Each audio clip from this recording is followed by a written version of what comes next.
সম্প্রতি এক বৃদ্ধকে নির্যাতনের কৌতুকধর্মী ও সাজানো ভিডিওকে রাজনৈতিক ও সাম্প্রদায়িক উস্কানিতে ছড়িয়ে দেওয়া হয় প্রায় সবকটা সোশ্যাল প্ল্যাটফর্মে।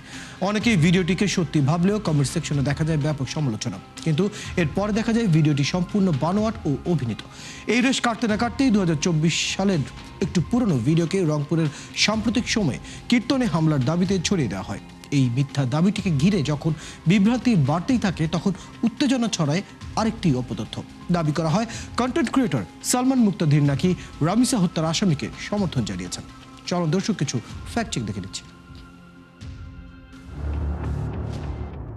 রামিসা হত্যা ইস্যুকে কেন্দ্র করে কন্টেন্ট ক্রিয়েটর সালমান মুক্তাদিরের নামে হাদি ভক্ত সোহেল কখনই রামিসার ধর্ষণ করতে পারে না, এমন একটি মন্তব্য সামাজিক মাধ্যমে ছড়িয়ে পড়লে তৈরি হয় ব্যাপক উত্তেজনা। কমেন্ট সেকশন জুড়ে দেখা যায় তীব্র সমালোচনা, কিন্তু রিমার স্ক্যানার টিমের অনুসন্ধানে দেখা যায় মন্তব্যটির পক্ষে নির্ভরযোগ্য সূত্রে তথ্য প্রমাণ নেই। একটি স্যাটায়ার পেজের ব্যঙ্গাত্মক কন্টেন্ট থেকেই দাবিটি ছড়িয়ে পড়ে। ওদিকে রংপুরে কীর্তন চলাকালীন হামলার দাবিতে সম্প্রতি একটি ভিডিও সোশ্যাল প্ল্যাটফর্মগুলোতে ব্যাপকভাবে ছড়িয়ে পড়ে, যা পরে ভারতীয় গণমাধ্যমেও প্রচার করা হয়। তবে অনুসন্ধানে দেখা যায় ভিডিওটি সাম্প্রতিক কোনো ঘটনার নয়। এটি 2024 সালের 25 অক্টোবর রংপুরের তাজহাট এলাকার শীতলা মন্দির সংলগ্ন ঘটনার পুরনো ভিডিও।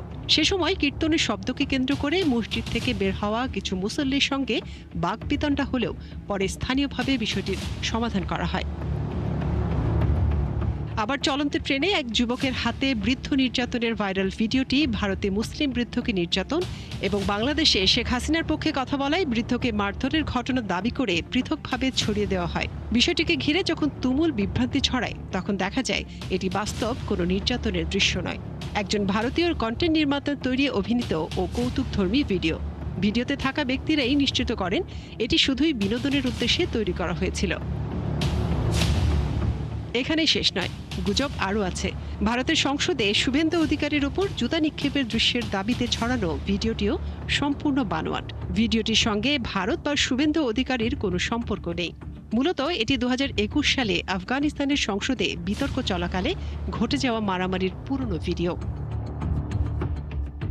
দর্শক, আজকের অপতথ্যগুলো যাচাই করে দেখা গেল সামাজিক যোগাযোগ মাধ্যমে জাতীয় ও আন্তর্জাতিক উভয় ইস্যুতেই ধারাবাহিকভাবে প্রচার করা হচ্ছে নানা গুজব। যথারীতি ভিউ বাড়ানোর অপচেষ্টায় ছড়ানো হচ্ছে অধিকাংশ গুজব। নানা অভিনব কৌশলে ছড়ানো এসব গুজবের ফাঁদে না পড়তে সচেতন থাকার পরামর্শ বিশ্লেষকদের। মুনিরা কাজেরি, ৭১। দর্শক, আমরা প্রতিবেদনটি দেখে নিলাম। ইতিমধ্যেই জানিয়েছি আমাদের সাথে যুক্ত হবেন রাজনৈতিক ও আন্তর্জাতিক বিশ্লেষক সর্দার এম জাহাঙ্গীর হোসেন। যুক্ত হচ্ছি তার সাথে। সর্দার এম জাহাঙ্গীর হোসেন, আপনাকে স্বাগত জানাচ্ছি আজকের আমাদের এই আয়োজনে। প্রথমে যে বিষয়টি জানতে চাই, সাম্প্রতিক সময়ে আমরা যে ধরনের অপতথ্য এবং গুজব দেখতে পাচ্ছি, অর্থাৎ সাম্প্রতিক যেসব ঘটনাগুলো সবচেয়ে সংবেদনশীল, যেগুলো মানুষের মানসিকতায় প্রভাবিত করে, সেই ধরনের বা সেই সম্পৃক্ত অপতথ্যগুলোই আমরা সবচেয়ে বেশি ছড়াতে দেখছি।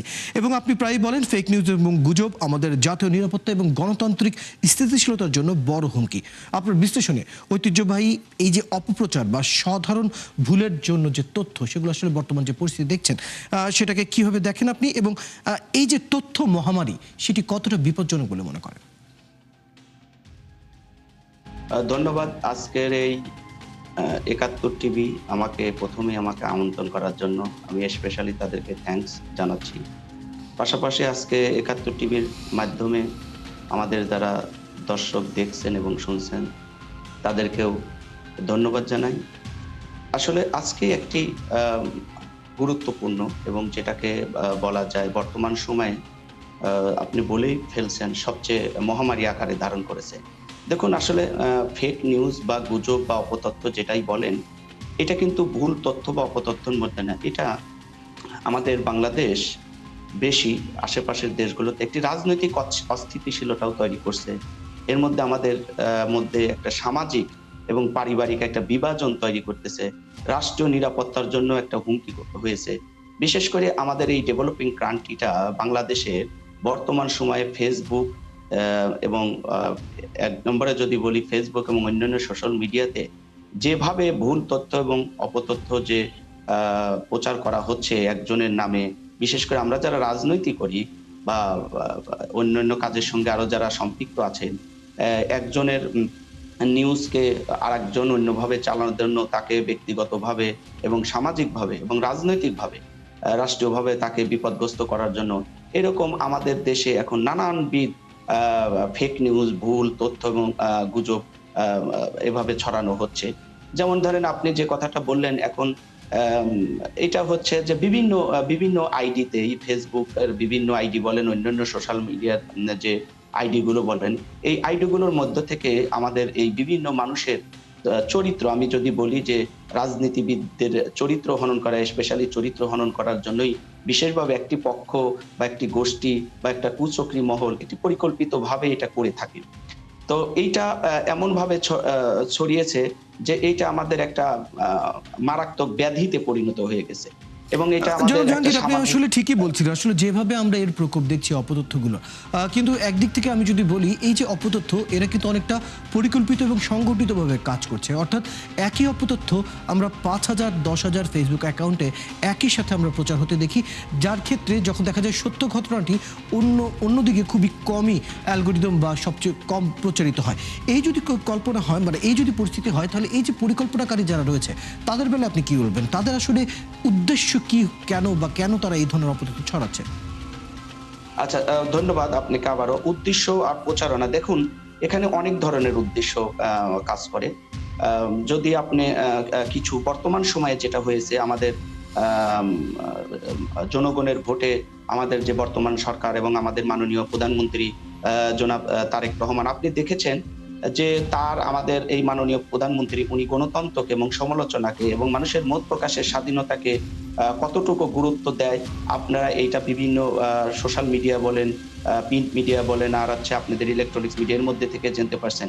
ইভেন তাদেরকেও পারিবারিকভাবে এবং তার ব্যক্তিগতভাবে এই বিভিন্ন অপতথ্য, মিথ্যা গুজব এবং ফটোকার্ড বানিয়ে কিভাবে প্রচারণা করছে, এটা আমাদের সরকারকে এবং আমাদের মাননীয় প্রধানমন্ত্রী তার এবং তাদের পারিবারিকভাবে এইটাকে রাজনৈতিক উদ্দেশ্য নিয়েই তাদেরকে একেবারেই সামাজিক এবং ইসের জনগণের কাছে হেয় প্রতিপন্ন করার জন্য একটি গোষ্ঠী বা মহল এটা পরিকল্পিতভাবেই করছে এবং বর্তমান করছে, অতীতেও আমি বিশ্বাস করি অতীতে যেভাবে করছে ভবিষ্যতেও করবে।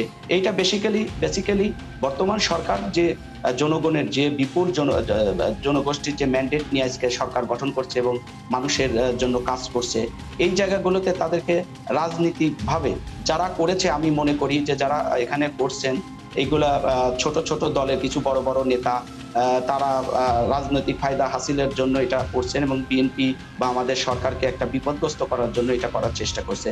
পাশাপাশি কিছু এখানে আরো কিছু আছে, আপনি রাজনীতির বাইরেও যদি চিন্তা করেন, কিছু আছে যে তারা তাদের লাইক ভিউ বাড়ানোর জন্য এবং একটা ইনকামের রাস্তা বের করার জন্য এরকম কিছু করছে। তবে যারা লাইক ভিউ এবং ইনকামের রাস্তা বের করার জন্য, সেটা সামাজিক এবং রাজনৈতিক অস্থিতিশীল এবং সামাজিক বিভাজন এবং রাষ্ট্রীয় নিরাপত্তার জন্য ততটা হুমকি না হলেও, যারা রাজনৈতিক প্রতিপক্ষ মনে করে এবং তারা রাজনৈতিক ফায়দা হাসিল করার জন্য যেভাবে আমাদের বাংলাদেশ জাতীয়তাবাদী দল বিএনপি সহ বিভিন্ন যে রাজনৈতিক নেতা আছে বা সরকারেরও যে বিভিন্ন পর্যায়ের লোকজন আজকে তাদেরকে যে রাজনৈতিকভাবে হেয় প্রতিপন্ন করার জন্য চেষ্টা করে এবং সমাজ এবং মানুষের কাছে বিতর্কিত করার জন্য যেটা করছে, এইটা এখন একেবারেই মহামারী আকার ধারণ করেছে।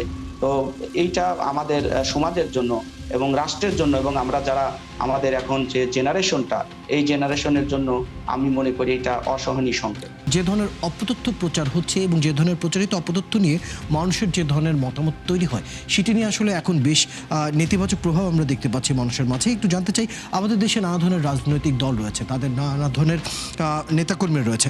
উদাহরণ হিসেবে যদি ধরি, আমাদের দেশের এখন সবচেয়ে বড় রাজনৈতিক দল বিএনপির নেতাকর্মীরা দেশের জেলা উপজেলা থেকে শুরু করে অলি গলি পর্যন্ত নানা জায়গায় ছড়িয়ে রয়েছে। আপনি কি মনে করেন এই নেতাকর্মীরাই এই ধরনের অপতথ্যের বিপরীতে মানুষকে সচেতন করতে কাজ করতে পারে? অবশ্যই, ধন্যবাদ। এটা শুধু বিএনপি নেতাকর্মীর যে দায়িত্ববোধ, এটা আমি আপনার সাথে একমত হতে পারতেছি না। আমি মনে করি যে যেহেতু এটা একটা রাষ্ট্রের একটা এক ধরনের ক্যান্সারের মতো হতে যাচ্ছে, আমি মনে করি যে এখন ক্যান্সার এর ভাইরাসটাতে ইনিশিয়াল লেভেলে এই যে গুজব বা অপতথ্য বা ফেক নিউজের, তো এইটা বিএনপির নেতাকর্মী সহ বাংলাদেশের আমি মনে করি যারা সচেতন সব নাগরিকের একটু দায়িত্ব এবং কর্তব্য সরকারকে সহযোগিতা করা এবং দেশকে এবং আমাদের এই জেনারেশনকে রক্ষা করার জন্য এখন যে প্রযুক্তি নির্ভর যে পৃথিবী বা বাংলাদেশ যে এগিয়ে যাচ্ছে সেই জায়গায় শুধু বিএনপি নেতাকর্মী দায়িত্ব নিতে হবে, বিষয়টা এরকম না। বিএনপি নেতাকর্মী তো অনেকদিন আগের থেকেই এগুলো বিষয়ে সচেতন আছে এবং এইটা কাজ করছে। এই মিথ্যা, অপতথ্য, ভুল যেটাই বলেন সেটাকে বন্ধ করার জন্য বিভিন্ন ওয়েতে কাজ করছে। এবং পাশাপাশি আমাদের সরকার, আপনি জানেন যে সরকারের বয়স সবে মাত্র 3 মাস কয়েকদিন। তো সরকারও এটা বিভিন্নভাবে বন্ধ করার জন্য বিভিন্নভাবে কাজ করছে। এটা জাকির হোসেন, আমি একটু জানতে চাই, এই যে আপনি বলছিলেন সাংবাদিক এবং মিডিয়া যারা আছেন তারাও এখানে আপনাদের কাজ করা উচিত। কারণ মোহাম্মদ জাকির হোসেন, আমি জানতে চাচ্ছিলাম, আপনি বলছিলেন কিছুক্ষণ আগে যে বিভিন্ন রাজনৈতিক দলের নেতাকর্মীরা ইতিমধ্যেই নানা ধরনের কার্যক্রম শুরু করেছে এবং একই সাথে বলছিলেন সরকারেরও নানা ধরনের কার্যক্রম রয়েছে। একটু বিষয়গুলো বিস্তারিত জানতে চাই, নেতাকর্মীরা কি ধরনের কার্যক্রম হাতে নিয়েছে এবং সরকারের কোন কোন কার্যক্রমগুলো আপনার কাছে মনে হচ্ছে ইতিবাচক? দেখুন, আমাদের এখন যেহেতু আমাদের সরকার কিন্তু অলরেডি আমাদের এই আইসিটি, তারপরে আমাদের এই মিডিয়া নজরদারি এগুলো বিশ্লেষণ করে এবং দ্রুত এটাকে যেটা মিথ্যা সেটা মিথ্যা হিসাবে প্রচার করা এবং তারপরে হচ্ছে যেগুলো বিশ্লেষণ করে দেখতেছে যে এটা সত্য কি হবে সেই সত্য নিউজটাকে প্রচার করা যাচ্ছে। তবে যদিও সরকারের এই অল্প সময়ের মধ্যে যতটুকু কাজ করছে, আমাদের এই সরকার এবং দেশের এই বিএনপি সরকারকে আরো তথ্য প্রযুক্তি এবং বিশ্বায়নের যুগে এবং যারা প্রযুক্তিটা এগিয়ে আছে তাদের সহযোগিতা নিয়ে এবং আমাদের বাংলাদেশেও যারা বিভিন্ন এক্সপার্ট আছেন, এই এখন তো আপনারা জানেন যে আমাদের সারা পৃথিবী এখন এআই বেস, সেই এআই বা বিগ ডাটা সিস্টেম, সেই বিগ ডাটার কিন্তু আমাদের বাংলাদেশেও একটা তার টাচ পেয়েছে। আপনারা রিসেন্ট দেখছেন যে আমাদের মাননীয় প্রধানমন্ত্রী জনাব তারেক রহমানের নির্দেশে তার একটি উল্লেখযোগ্য আমাদের ঢাকা সিটির মধ্যে, মেগা সিটির মধ্যে যে ট্রাফিক জ্যামটা ছিল, সেই জায়গায় আমাদের দেশে যে ট্রাফিক না মানার যে একটা প্রবণতা ছিল, একটা অভ্যাসে পরিণত, সেটা কিন্তু আমাদের এই জনগোষ্ঠীকে সচেতন করা হচ্ছে এবং সেই এআই বেস বা বিগ ডাটা সিস্টেমে সেই ট্রাফিক নিয়ন্ত্রণের ব্যবস্থা অলরেডি শুরু হয়ে গেছে। বড় সারা ঢাকা শহর না হলেও অনেক জায়গায় হয়েছে, এটা আপনারা জানেন। এগুলো বিগ ডাটা সিস্টেম এবং এআই যে এইগুলো আছে, এই ধরনের উন্নত প্রযুক্তি এবং টেকনোলজি গুলো আমাদেরকে আরো ব্যবহার যেভাবে হচ্ছে এটার চেয়ে আরো ব্যাপক পরিসরে এগুলো করতে হবে। পাশাপাশি আমাদের দেশের সচেতন আমরা যারা সচেতন আছি, আপনারা যারা মিডিয়ায় কাজ করছেন, আপনাদের মিডিয়ার মাধ্যমে এই সচেতনতাগুলো তুলে ধরতে হবে। কারণ এগুলোর মধ্যে আমাদের অনেক সময় সাম্প্রদায়িক উত্তেজনা তৈরি হচ্ছে, নিজেদের মধ্যে বিভেদ তৈরি হচ্ছে এবং ভুল মিথ্যা হিসেবে বিভিন্ন মব তৈরি হচ্ছে। এটা তাৎক্ষণিক সময়ের মধ্যে, যেটা আমাদের দেশের এবং দেশের জনগণের জন্য এবং আমাদের যারা ছেলে মেয়েরা এবং জেনারেশন আছে তাদের জন্য একেবারেই অল্প সময়ের মধ্যে অনেক বড় ধরনের ক্ষতি হওয়ার সম্ভাবনা আছে এবং আপনি জানেন যে অতীতেও এরকম ঘটনা অলরেডি অনেক জায়গায় অনেক ক্ষতি হয়ে যাচ্ছে। সো আমি মনে করি যে রাষ্ট্রীয়ভাবে এবং প্রত্যেকটি সরকারি বেসরকারি আমরা যারা সচেতন ব্যক্তি আছি, আপনারা যারা মিডিয়ায় কাজ করছেন, তাদেরকে এই গুজব বলেন আর এই মিথ্যা অপবাদ, এই সামাজিক ব্যাধি থেকে আমাদেরকে রক্ষা করতে হবে। শুনতে পাচ্ছেন বিভিন্ন প্রযুক্তি দিয়ে বিভিন্ন যারা এখানে কাজ করতে চায় বা নতুন নতুন অর্গানাইজেশন বলেন এবং যারা এক্সপার্ট টিম, তাদেরকে তৈরি করতে হবে এবং তাদেরকে সহযোগিতা করতে হবে রাষ্ট্রীয়। ধন্যবাদ জাহাঙ্গীর হোসেন সময়টুকু দেওয়ার জন্য। দর্শক, আমাদের সাথে যুক্ত ছিলেন রাজনৈতিক ও আন্তর্জাতিক বিশ্লেষক সর্দার এম জাহাঙ্গীর হোসেন। কথা বলছিলাম ফ্যাক্টচেকগুলো নিয়ে। দর্শক, আপনারা আছেন ফ্যাক্টচেক নিয়ে 71 নিয়মিত আয়োজন ফেক নিউজ স্ক্যানারে। প্রতিদিন আমরা রিউমার দূর করতে হাজির হবো ঠিক একই সময়ে একইভাবে।